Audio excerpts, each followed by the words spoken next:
আসসালামু আলাইকুম ভিউয়ার্স, আজকে একটি ভিডিও নিয়ে আসছি আপনাদের সামনে।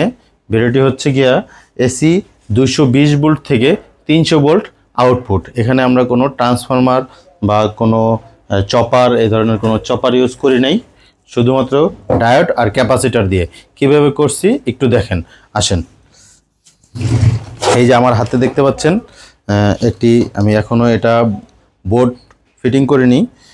এখানে এই যে এটা হচ্ছে কি এসি ইনপুট 220 ভোল্ট। এই যে আমরা এখান থেকে এসি ইনপুট দিব, ঠিক আছে। আর এটা হচ্ছে আউটপুট ডিসি। আউটপুট ডিসিটা আমরা এই মিটারের মাধ্যমে চেক করব, ঠিক আছে, কত ভোল্ট আউটপুট ডিসি বের হয়। আসুন আমরা চেক করি, তারপরে আমরা ডিটেলসে বলে দেবো আমরা কিভাবে কি করলাম, ঠিক আছে। এইখানে রাখলাম, এদিকে দেখো ভালো করে, ঠিক আছে। তো এখানে রাখলাম সরাসরি ভিডিওটা, এখানে কোনো কিছু নেই।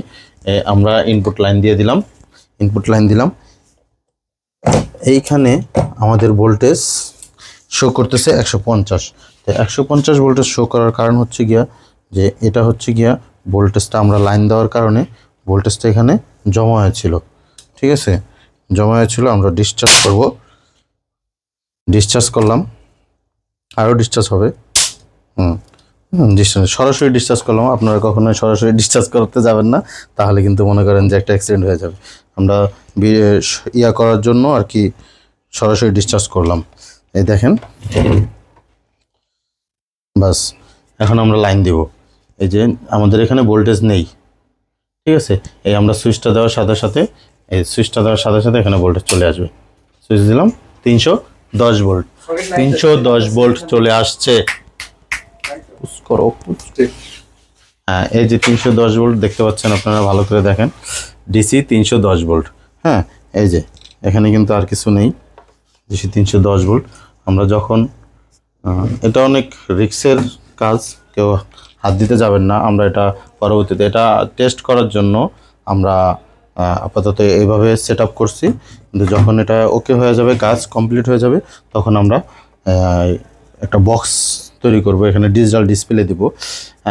আর এই যে এখন আমরা এটা বন্ধ করব, বন্ধ করার সাথে সাথে আস্তে আস্তে কমে যাবে, ঠিক আছে। এই যে বন্ধ করলাম, আস্তে আস্তে কমে যাবে ভোল্টেজ, এটা আস্তে আস্তে কমবে, কিন্তু একেবারে শেষ হবে না।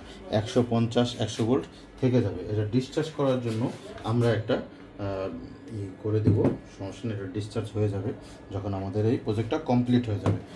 আশা করি সবাই দেখছেন ভালো করে। এখন দেখেন যে আমরা কি কি ব্যবহার করছি এখানে, একটু দেখাও। এখানে হচ্ছে গিয়া ডায়োড, এটা হচ্ছে গিয়া আমাদের কি ডায়োড, রেকটিফায়ার ডায়োড। ডায়োড ব্যবহার করছি 125 এম্পিয়ারের 4টা ডায়োড। 4টা ডায়োড দিয়ে আমরা এই ক্যাপাসিটার ডিসি আউটপুট করছি। ক্যাপাসিটার ডিসি মানে এখান থেকে ইনপুট এসি 220 নিয়ে, ঠিক আছে, ক্যাপাসিটার আউটপুট করছি। ক্যাপাসিটার হচ্ছে গিয়া আমাদের 400 ভোল্টের একটা ক্যাপাসিটার, ঠিক আছে। এটা আমার কাছে পুরাতন ক্যাপাসিটার ছিল, আমি পুরাতন ক্যাপাসিটার দিয়ে এটা করছি 400 করে ক্যাপাসিটার একটা। এই যে দেখেন ভোল্টেজ আস্তে আস্তে কমে গেছে, 290 নেমে আসছে, ঠিক আছে। এটা দিয়ে আমি কেন করছি, এটা করছি হচ্ছে গিয়ে এটা দিয়ে আমরা আমাদের কিছু ইনভার্টার আছে যেটা অন গ্রিড হাইব্রিড ইনভার্টার, এটা যেটার আপনার প্যানেল ভোল্টেজ থাকে 300, 400, 500, 600। সেই ভোল্ট আমাদের এখানে প্যানেল লাগানো নেই। আমরা যখন সার্ভিসে আসে, অনেকে সার্ভিসে পাঠায় আমাদের কাছে ইনভার্টার, ওই ইনভার্টারগুলো চেক করার জন্য, জাস্ট চেক করার জন্য আমাদের এই কানেকশনটা করা, এই লাইনটা করা।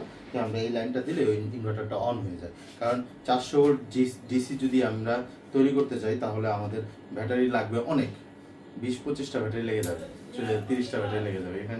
এখানে শর্টকাটের মধ্যে এটা করে ফেলছি আমরা। এখান থেকে আমরা 25 এম্পিয়ার থেকে 30 এম্পিয়ার আউটপুট পাবো।